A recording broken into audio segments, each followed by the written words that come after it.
Boa tarde a todos. Meu nome é Leonardo Poletti. Salve Maria, boa tarde. Estou aqui no Mosteiro de Santa Cruz dos Beneditinos com a honríssima presença de Dom Tomás, bispo e prior do Mosteiro de Santa Cruz, aqui de Nova Friburgo dos Beneditinos. Boa tarde, Dom Tomás. Muito obrigado por conceder a entrevista. São perguntas assim que eu gostaria muito de mostrar muito a vida dos beneditinos. Então, vamos começar rapidamente com as perguntas. O senhor foi aluno de Gustavo Corsão. Pode nos contar um pouquinho sobre ele e suas obras? Meus pais se converteram sob a influência de alguns professores de universidade, Blasio Chardinero e, sobretudo, Corsão. Ou melhor, depois que se converteram, eles começaram a ir nas conferências do Corsão, no Centro Dom Vital, que ficava ali no centro do Rio de Janeiro. E foi lá que eles tiveram o melhor da sua formação. Então, quando eu vim ao mundo, já no ambiente onde se falava do Corsão. Mas quando eu tinha por volta de 12 a 13 anos, meu irmão levou numa conferência dele. Ele tinha um dom de ensinar, uma didática extraordinária. Até hoje eu me lembro do que ele botou no quadro negro, na primeira conferência que eu assisti dele, há quase 50, 60 anos atrás. Então, vamos falar um pouquinho dele. Ele era muito completo. O Solefer também, outra pessoa que eu encontrei na vida, muito completo, assim, fisicamente, intelectualmente, espiritualmente, realmente assim. Então o porte mesmo dele era interessante, volta de 1,80 m, mais ou menos, assim, me dava essa impressão. Assim, meio atlético, sem ser um jogador de futebol, mas assim, um porte assim, interessante. E a vida dele foi uma vida sobretudo intelectual, mas também um homem que foi fazer medidas no Mato Grosso, teve aguentava o tranco também, por todos os aspectos. Então, um certo equilíbrio. Equilíbrio também porque ele era um homem de ciência, um homem assim, engenheiro, um homem de precisão, e ao mesmo tempo um escritor, praticamente um poeta. Né? Poeta em prosa, né? Uma ideia muito interessante. Depois ele era, vamos dizer, um pensador bem interessante. Não escreveu livros de filosofia, mas tinha assim uma maneira, e a gente tinha achados nas expressões muito interessantes. Eu penso que era dele, às vezes assim também improvisados. Estava dando uma aula dizendo assim, os anarquistas espanhóis eram tão anarquistas que queriam ir para a guerra, na Guerra Civil Espanhola, sem chefe. E aí começaram a perder, porque Sem chefe. Aí ele falou assim, eles pararam, falaram assim, não está dando certo. Então eles entenderam, comentava o Corsão, que para semear desordem era necessário um pouco de ordem. Tinha tiradas assim, interessantes, e os artigos dele eram sensacionais, era um polemista de mão cheia, mas ao mesmo tempo não era uma pessoa que pudesse pensar que só queria briga, não. Tinha um senso da amizade, todos conheciam ele mais de perto, assim, que era uma realidade dele, e tinha um senso da amizade, foi padrinho de casamento dos meus pais. E na minha família, meus tios também, meu tio, melhor dizendo, tinha assim uma vida, uma feição muito grande, era um homem de grande coração, grande inteligência e grande coração. Quando veio a crise da igreja, ele tinha sido discípulo de Maritain, intelectualmente muito. Tinha até escrito Maritain, e Maritain era o liberalismo. Alto nível, mas liberalismo. E ele tinha, então, adotado muitas ideias de Maritain do ponto de vista da política, né? E diretamente, de Vaticano II também. Mas quando veio os frutos do Vaticano II, ele se deu conta que tinha uma coisa errada. Não é possível. Se o Vaticano II é a nova primavera da Igreja, né, uma coisa mais importante desde a sua fundação, exagerando um pouquinho. Então, cadê os frutos? Ele viu que os frutos eram péssimos. No Rio de Janeiro mesmo, os colégios que entravam sob a onda do Vaticano II, as meninas se tornavam amantes de comunistas, e outros viravam comunistas diretamente, outros isso e aquilo. Mas os freiras tiravam hábito, uma debandada que ele falou, não é possível, todos falando eu consigo. Então ele falou, eu revi tudo que eu já sabia sobre o século XX. Ele fez um artigo bem interessante, o título era Eles Nos Mentiram. Então ele vai discernir, ele vai escrever um livro que chama Céu do Nada, e os seus amigos, muitos dos seus amigos vão abandonar a partir daí. Porque ele vai criticar Maritain, vai criticar a ação da Inglaterra e dos Estados Unidos na Segunda Guerra Mundial. Eles vão dar a Stalin metade da Europa de mão beijada, mais ou menos. Ele vai dizer, ele vai estudar alguns fatos importantes, ocorridos sobretudo na Inglaterra, na Europa, né? Vai rever a questão da Guerra Civil Espanhola, vai dar razão a Franco, coisa que ele dizia do contrário antes, ele era discípulo de Maritain. Ele vai escrever num artigo, vai dizer assim, caro leitor, se você encontrar, por acaso, alguma alusão maldosa da minha parte a respeito de Pétain, de Franco, de Salazar, põe embaixo, risca tudo e põe embaixo que você está atendendo aos desejos, aos pedidos de um escritor profundamente envergonhado e ter se deixado levar pela torrencial asnice, besteira do mundo moderno. Uma linguagem interessante, viu? Bastante. Arranca página, bota Bastante. e escreve isso aí. Então, o contato com ele ficou para mim uma referência muito mais importante do que o meu colégio, que era o São Bento, aqui no Rio de Janeiro. Porque realmente ele via ali uma coerência, como dizia Platão, a gente deve amar a verdade, deve ir à verdade com toda a sua alma. A gente via isso nele. Ele arriscava tudo por tudo, né, ele não poupava, ele não media as consequências quando se tratava de a verdade ou mentira, né? Verdade ou erro. Né? Então ele vai acabar coincidindo com o Nosso Lefebvre por outros caminhos. Ele começou a sua reação sem conhecer o Nosso Lefebvre. E depois viu que era o prelado que defendia. Bom, eu acho que já basta, não? Porque senão vai tomar muito tempo. Tá ótimo, não? Com isso eu já consigo ter uma ideia. Muito bom. Vossa Excelência também pode nos dizer quais são os níveis de dedicação das ordens religiosas à oração e ao serviço das comunidades? Então, tem ordens contemplativas e ordens semi-contemplativas. Tem ativas também, mas é bem raro. Não existe uma ordem puramente ativa, mas, digamos, algumas ordens de cavalaria, né, para combate contra os muçulmanos na cruzada, eu não sei bem como é que era, mas tem dias que não podem nem ter tempo para rezar nenhum ofício de vida, penso eu. Mas não sei exatamente como é. Então, o que é mais comum é o contemplativo ou semi-contemplativo. Porque todas as congregações, mesmo de ensino, têm seu tempo de oração, tem que ter missa, comunhão, confissão frequente, isso. Né? Então, as contemplativas se dedicam sem ver a pessoa, por assim dizer, né? Simplificando um pouco. Eles estão rezando pelos outros, eles não estão em contato com os outros. Comunhão espiritual. Com Santa Teresinha, que é a padroeira das missões, ele nunca fez nenhuma missão. Nunca atravessou a rua que estava na frente do Carmelo. Entrou lá e morreu lá, e é o padrão das missões.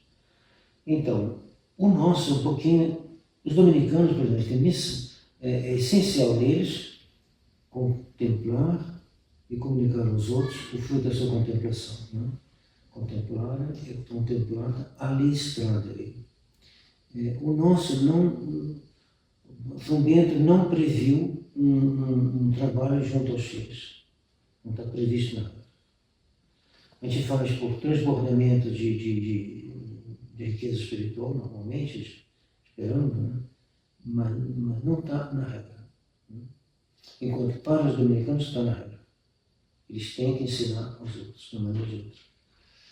Mas varia também, varia muito isso. E suponho que está num país onde é proibido fazer missão. Tem países assim. Você funda uma coisa lá num país pagão e você fica prisioneiro das leis dali, das chinesas, não sei o que lá. E disso existir, não deixa você fazer o apostolado, por exemplo. Mas normalmente a divisão é essa. Os beneditinos, devido à nossa congregação beneditina, prevê missões. Então, a nossa tem essa característica, mas não é inerente à realização. Missões sociais. Não, missão geral. Quando se fala missão, é sobretudo converter, pregar a fé católica. Geral é isso. Umas é verdade que foram as hospitalares, por exemplo, devem fazer hospitais. Aí, sim.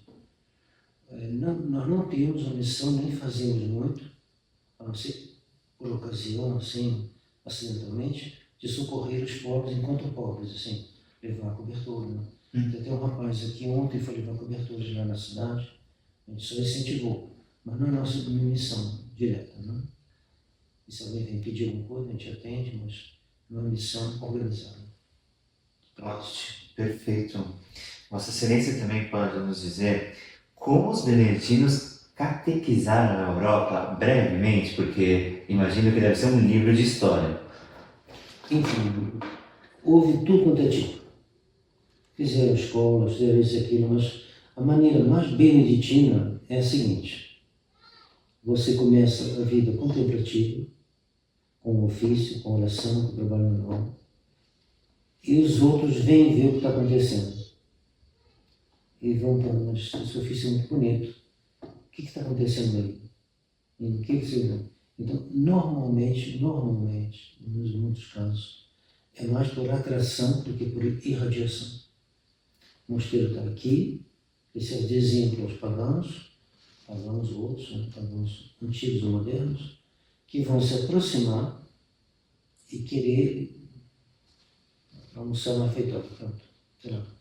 Então, essa é a maneira mais que se encaixa mais na realização dela. Se foi assim, exatamente assim, não foi exatamente assim não. Mas muitas vezes foi assim. Você instala um mosteiro, esse mosteiro lentamente irradia na região, mais por atração. Que bonito. Que bonito. Seria mais ou menos como os exemplos arrastam. Exemplos da? Arrastam. Os exemplos ensinam. Sim, exatamente. Seria mais por aí. Mas, por exemplo, tivemos São Bonifácio há pouco tempo aí, 4, 5 dias, ele é um monge inglês que foi para a Alemanha e lá foi feito bispo também. O bispo tem mais obrigação de pregar. Então ele pregou e foi martirizado, é um dos grandes apóstolos da Alemanha. Então ele é beneditino e apóstolo do tipo de pregar. Eu não sei tudo sobre ele não, mas como bispo ele foi pregar. Ele cortou uma árvore lá sagrada dos pagãos e os alemães acabaram matando ele. Mas depois ele, com a sua morte, com tudo isso, acabou a Alemanha se converter. Ele e outros também, né? Mas o padrão é esse que eu acabei de falar, que eu falei. Muito bonito, Tomás. Vossa Excelência também, essa é uma pergunta, eu acho que, vamos lá. Qual é a essência da regra de São Bento? Muito geral, né? Está apertando.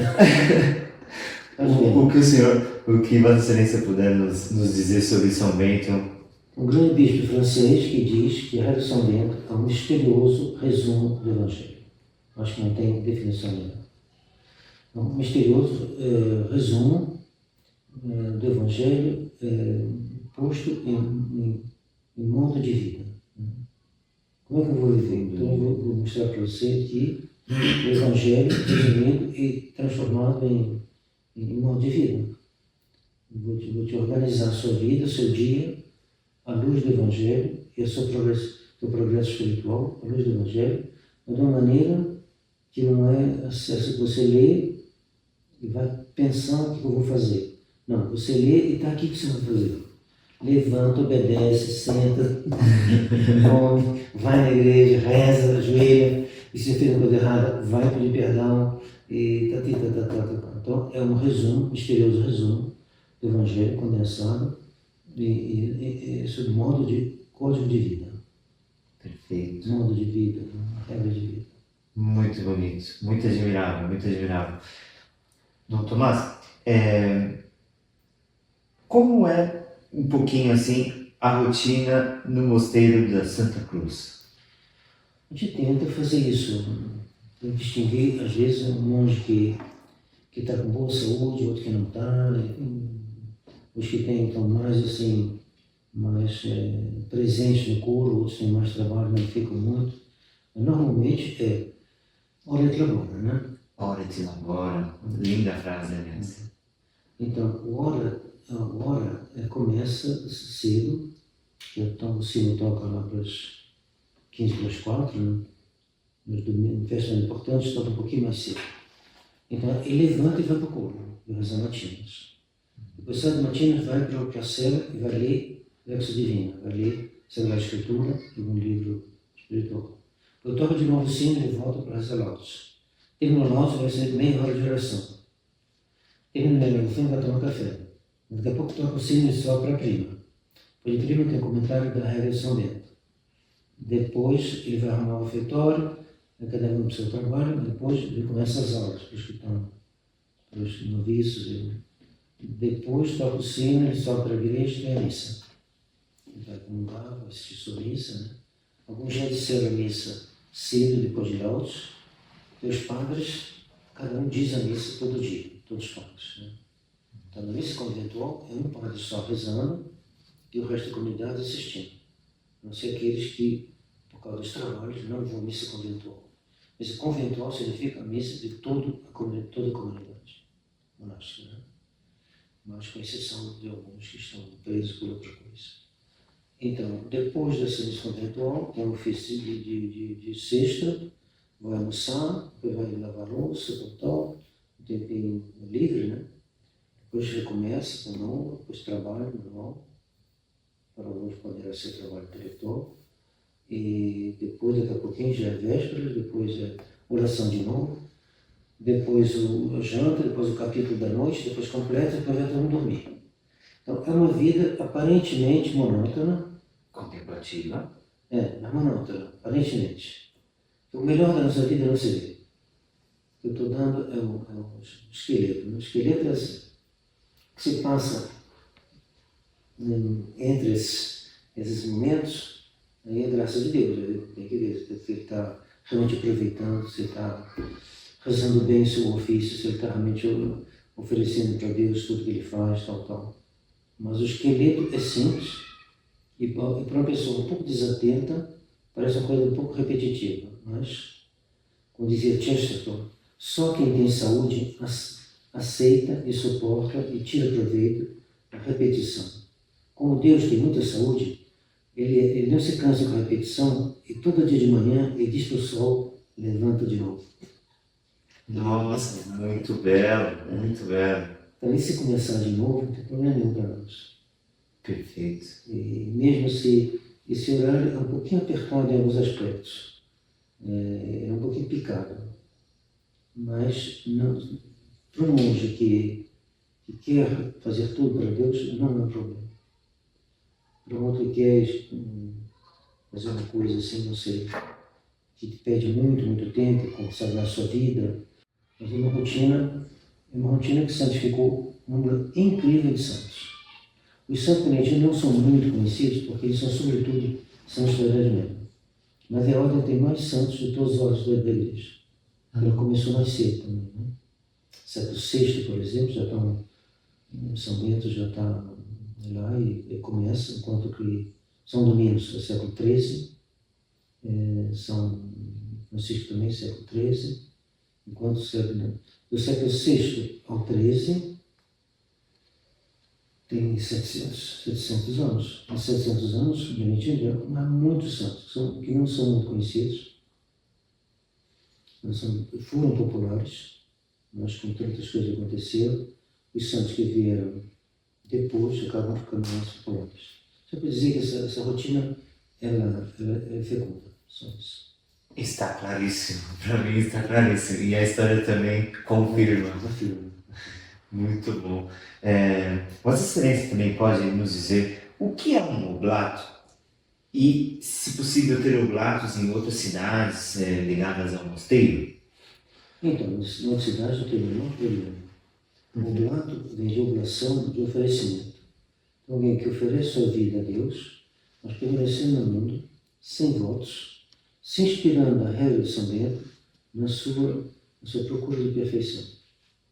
A regra de São Bento, para ele, é um motivo de inspiração, enquanto que para o monge é estritamente o que ele tem que fazer. O monge tem que fazer o que está na regra. O oblato vai se inspirar na regra dentro da sua vida no mundo. Por exemplo, capítulo do silêncio. O monge não pode conversar com o Senhor, por exemplo. Ele terá que pedir uma permissão. Se tiver vontade de conversar com alguém, melhor você pedir para mim ou para o Dom João Batista, que é o mestre Maurício, porque o monge tem uma limitação para algumas coisas que o oblato não tem. O oblato conversa com todo mundo. Não é oblato, no mundo. Agora, o filho oblato, ele vai ler o que São Bento escreveu sobre a silêncio. E ele vai dizer assim, estou vendo que eu falo demais. Ele vai se inspirar para falar menos e guardar mais tempo para a oração. Mas vai ser uma adaptação. O oblato é alguém que adapta a regra, uma situação diferente do monge, mas na qual a regra é útil também. E para isso deverá ter um diretor espiritual, que é o monge também. A gente não pode ter um número absurdo de oblatos, que a gente não dá conta. Mas o oblato também não precisa ficar perguntando toda hora o que ele vai fazer. Uma vez que ele ficou bem entendido, ele pode tocar sozinho e pode até se confessar com outro padre. Mas ele deve ter um diretor, monge, assim, para menos as grandes linhas.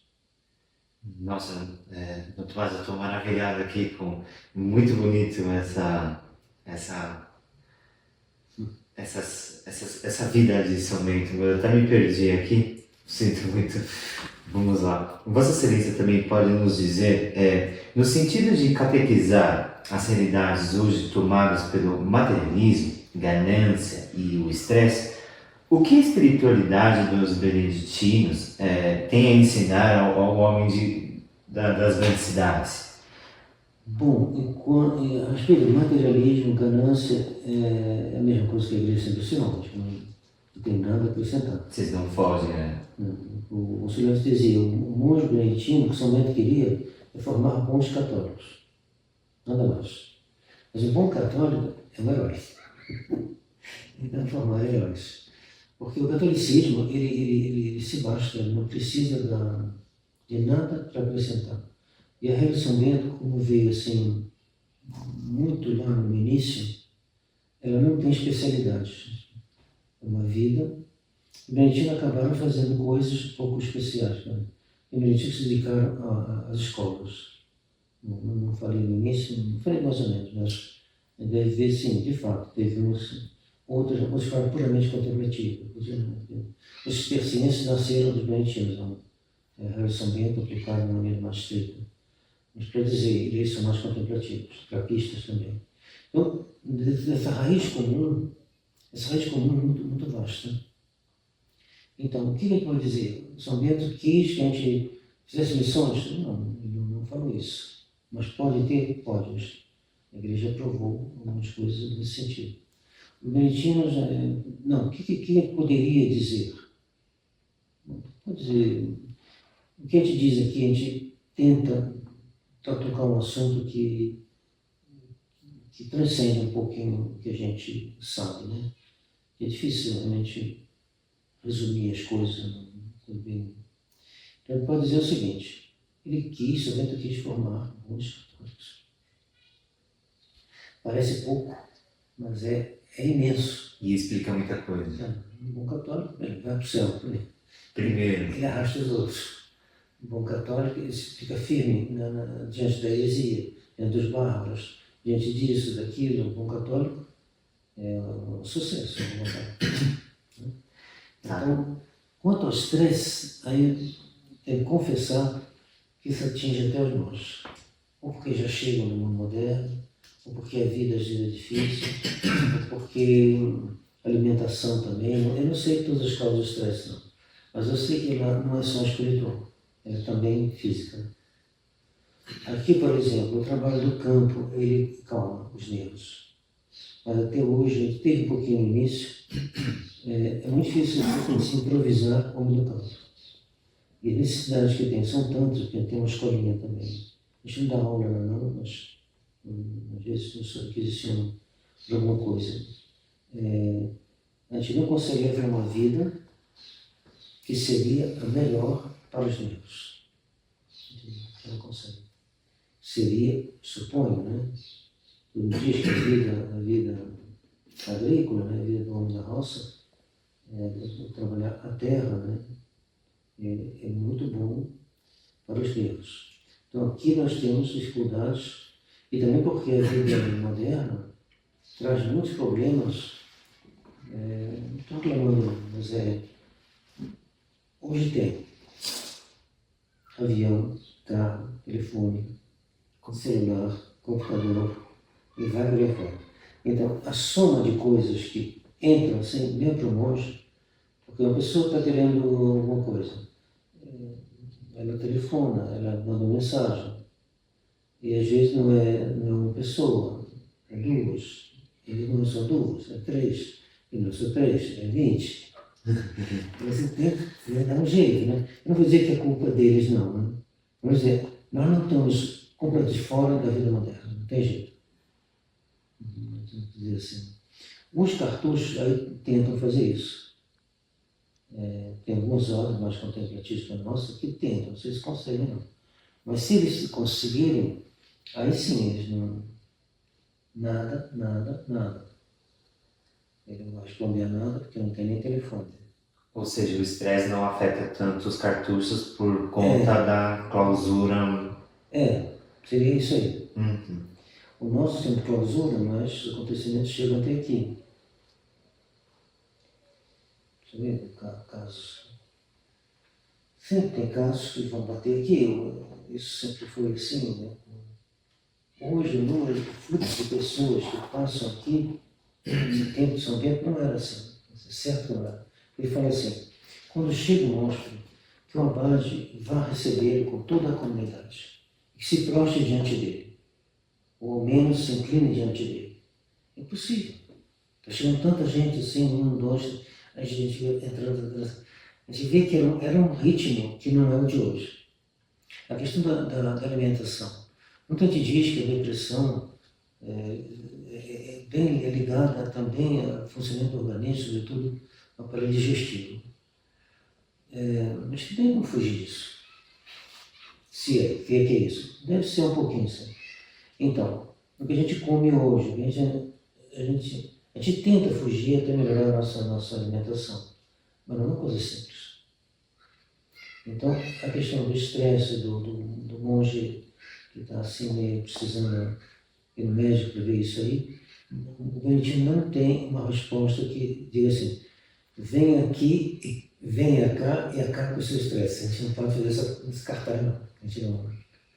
Mas para o resto, não é que a gente tem a solução, aqui a igreja tem a solução contra o materialismo, a ganância e outras coisas. Mais ou menos atinge todo ser humano, né? Não tem jeito. Nenhum monge 100% consegue fugir. Não. E também uns dizem que o lugar que ele está aqui é um pouquinho dessa pedra. Não sei se é isso, mas uns acham que aqui não é um lugar ideal para a saúde, devido a essa pedra aqui. Né? Eu não sei se foi uma ideia que algumas pessoas conseguem emitir há uns 5 anos atrás, mas eu também não sei. Não. Eu sei que nós temos, às vezes, monges que têm dificuldade para dormir. Então, não é muito diferente da vida aí fora, desse ponto de vista. Quase todo mundo hoje tem dificuldade para dormir. Né? Não sei se é tão grande. Nós aqui também tem esse problema, alguns ou menos. Então, nós não temos o remédio do estresse. Temos o remédio da confissão, da missa nova, Da comunhão. da comunhão, do Caritas Segundo. Essas questões nós podemos ajudar. Na outra, tem que consultar os médicos. A gente não temos a solução. Tá certo.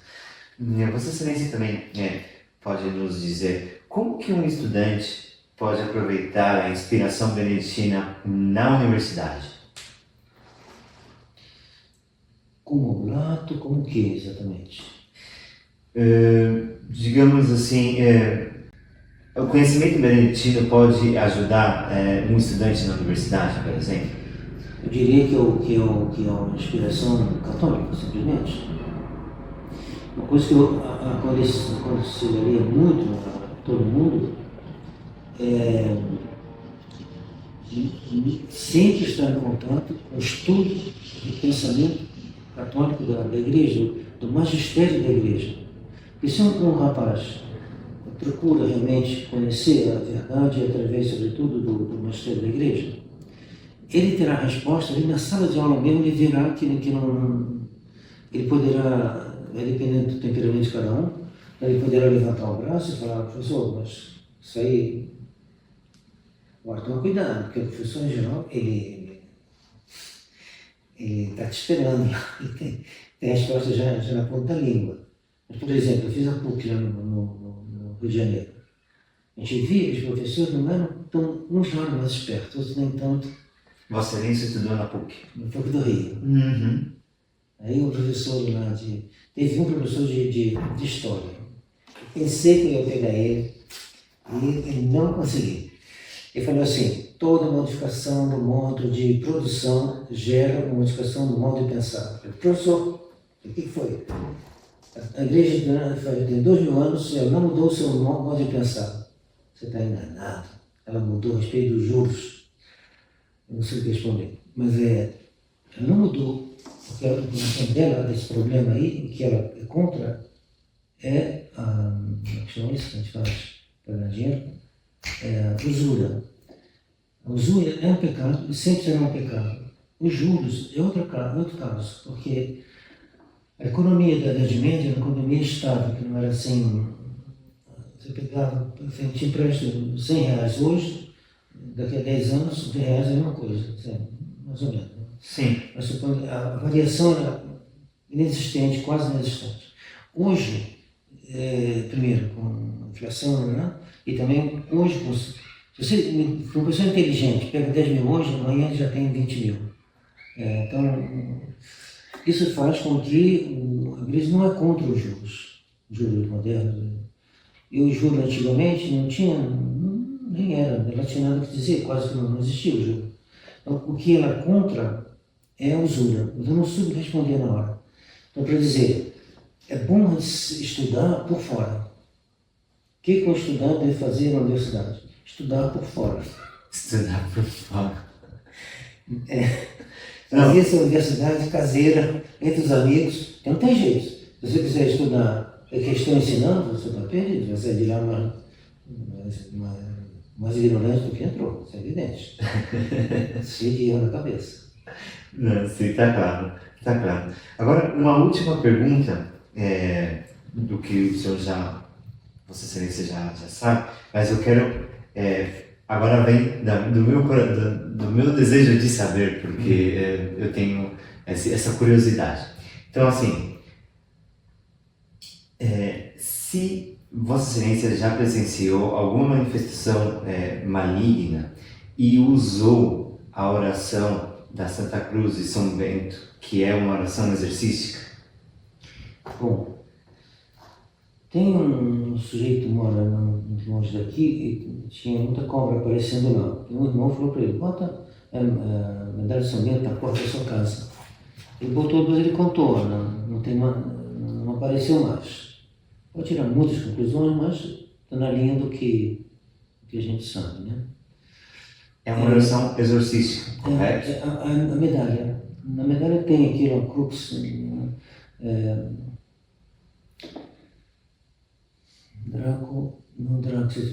que o dragão não seja meu chefe, que a cruz seja minha luz, não me apresente o seu veneno, não quero que você apresente, beba tu mesmo o teu veneno. É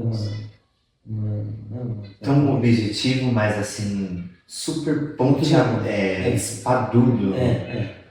Então ele está em as iniciais, na medalha de São Bento. Então foi posto lá.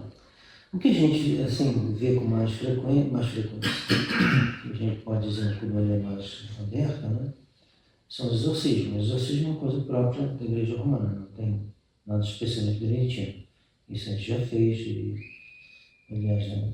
A oração de São Miguel, por exemplo, é uma oração de Existem três, São Miguel, do exorcismo, sempre quer dizer três principais. Né? A que está no final da missa, São Miguel, que Leão XIII fez, né? Também de Leão XIII, uma de São Miguel maior, que não se diz no final da missa, porque ela demora um pouquinho mais, e depois o grande exorcismo. Vamos fazer.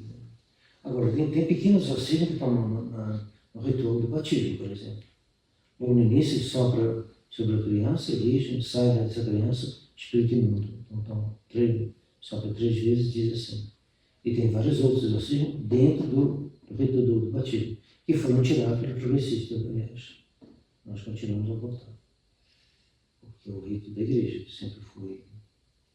Então, agora, que eu tenha dito essa oração, eu tive um efeito imediato que eu presenciei.